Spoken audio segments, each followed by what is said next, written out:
জীবনে প্রথমবার খামু, আম্মারা হয়তো কইলে বিশ্বাস করবে না, কিন্তু কি করবো কারণ গরিব মানুষ, ভালো মন্দ বাসা কিছু কেন হইলে হে কেমন একটু মজা লাগে, কেমন একটু ভালো করে রাঁধতে খাওয়া যায় সেই চেষ্টা করি। তবে আজ রান্নাটা কালে ভিন্ন, সরষে দিয়ে রুই, সরষে রুই কেমনে রাঁধে হেই আম্মের আজকে দেখেন। প্রথমেই সরিষা একটু কাঁচামরিচ লবণ দিয়ে বাইটে লইছি, কাঁচামরিচ লবণ দিয়ে না বলে নাকি তিতা লাগে, আমি এর পক্ষপাতিত্ব না, কিন্তু এই রুলসটা ফলো করি। তো একটু মরিচ আর পেঁয়াজ আর রসুন বাড়ছি, এখন মাছটা একবার ভালো করে ধুইতে আসি।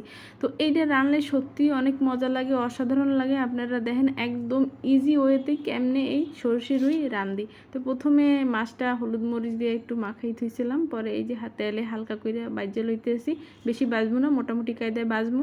আসলে আমরা গরিব মানুষ, আমাগো সরষে ইলিশ সরষে রুই হয়েছে সরষে ইলিশ, ইলিশ মাছের যেই দাম মা গো মা, বাবা গো বাবা, তার দাঁড়ের কাছে যাওয়া যায় না। কি করবো, গরিব মানুষ, পরাণে চাইছি সরষে ইলিশ, খাইতে আসি সরষে রুই। তবে মজা ভালোই লাগছে, খারাপ লাগে নাই। তো আমার বাসার অনেকেই দেখে কইছে আল্লাহ এটা তো একদম ইলিশ মাছের মতো দেখা যায়। তো চিন্তা করলাম, তাকে কইলাম যে না, মনে মনে ইলিশ খাও, যদিও রুই কিন্তু মনে মনে ভাববা যে এটা ইলিশ। খেয়াল করছেন মাছটা বাজে কিন্তু রেগুলার সাদা তেল দিয়ে, আর রানতে আসি সরিষার তেল দিয়ে, যেহেতু সরিষা। আর এককাল গরম মশলা দেবেনই না, যদিও দেন একটু জিরা একটু হালকা আদা দেবেন, জানি কোনো মতে বোঝা না যায়, মনের শান্তি। আপনি যেহেতু সরিষা দিচ্ছেন মশলার কোনো প্রয়োজন নাই, আর খাইতেও মনে হইবে না যে আরে মশলা দিলাম কেনা, এরম মনে হইবে না। সরষে একদম সরষে ইলিশের মতোই লাগবে, কিছুটা হয়তো হালকা একটু ডিস্টেন্স থাকতে পারে, কোনো সমস্যা নেই। তো এটা সুন্দর মতো মশলাটা কষাইয়া পরে ভাজা মাছটা এর মধ্যে দিয়ে দিচ্ছি, এর মধ্যে দিয়ে সুন্দর মতো উল্টে পাল্টাই দিমু, একদম এইটা কষাইয়ে যাবে, শুকিয়ে যাবে।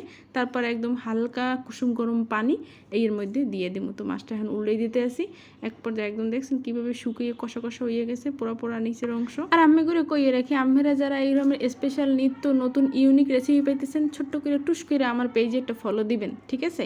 এখন এই যে কষা হয়ে গেছে, পরে পানি দিয়ে দিছি, পরিমাণ মতো পানি দিয়ে দেবো। আর এই পর্যায়ে পানি ফুটে উঠলে পরে একটু নুনটা চেখে নেবেন, কারণ লবণটা পরিমাণ দেওয়া লাগে। আর উপরে দিয়ে দিলাম 4-5টা কাঁচামরিচ, কাঁচামরিচ দিছি জালের জন্য না, একটু সুন্দর লাগে দেখতে এর লিগা।